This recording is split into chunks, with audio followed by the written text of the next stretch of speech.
Acts chapter 1, verse number 8 says this. Ye shall be witnesses, you shall receive power, and you shall be witnesses, right?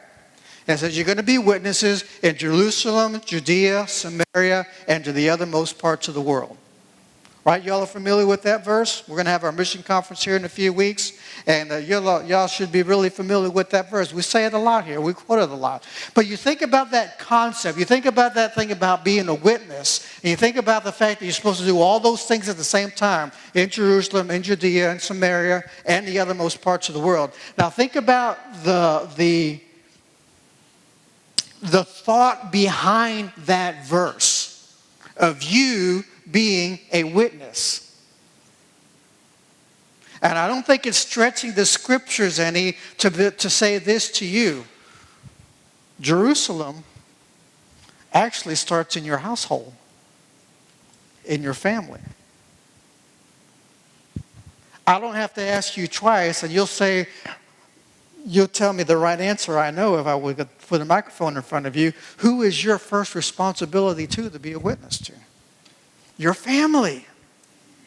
Your family, your own household, your own children, your own flesh and blood. But not only that, you know, when the Bible uses the word household, it's not talking about just your children. It's talking about your extended family. It's talking about your aunts, your uncles, your mother and father, if you have stepbrothers or stepsisters, however your family is constructed. Back in the biblical days, when the Bible used the term household, it even was referring to the servants that were part of your household. So I want to read the verse to you. And we went over this last week a little bit, Roger did, but I want to read it to you again. I'm going to skip around just a little bit, Kenny. I'm sorry, but I'm going to throw you off here a little bit. But if we'll go to Acts chapter 16, verse number 31. We had the story that Roger read last week. And it's talking about the Philippian jailer. Remember the story? Remember Paul and Silas were in the jail. They had been caught there. They had been thrown in jail. And the earthquake came. They were singing and they were dancing. They were singing and they were praying in the jail at the midnight hour, and the earthquake came, and the doors were thrown open, and the Philippian jailer was going to kill himself because he thought everybody had escaped. And then Paul stopped and said, "No, don't do that. Don't kill yourself. We're all here. We're all here." And in the midst of that story, he says in verse number 31, as he's witnessing to the jailer, he says in verse 31, he says, "They said to him, 'Believe in the Lord Jesus, and you will be saved, you and your household.'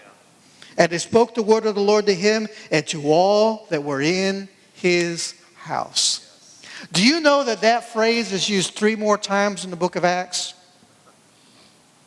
To you and your house. To you and your house. To you and your house. When the promise of salvation, when the promise of the gospel, when the promise of the good news was made to individuals, it was made to the individual and his house.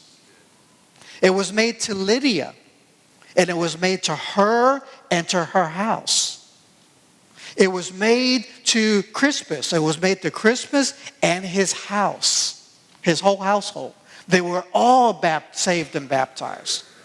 It was made to the men of Caesarea. They came in Acts chapter, I think it was Acts chapter 11.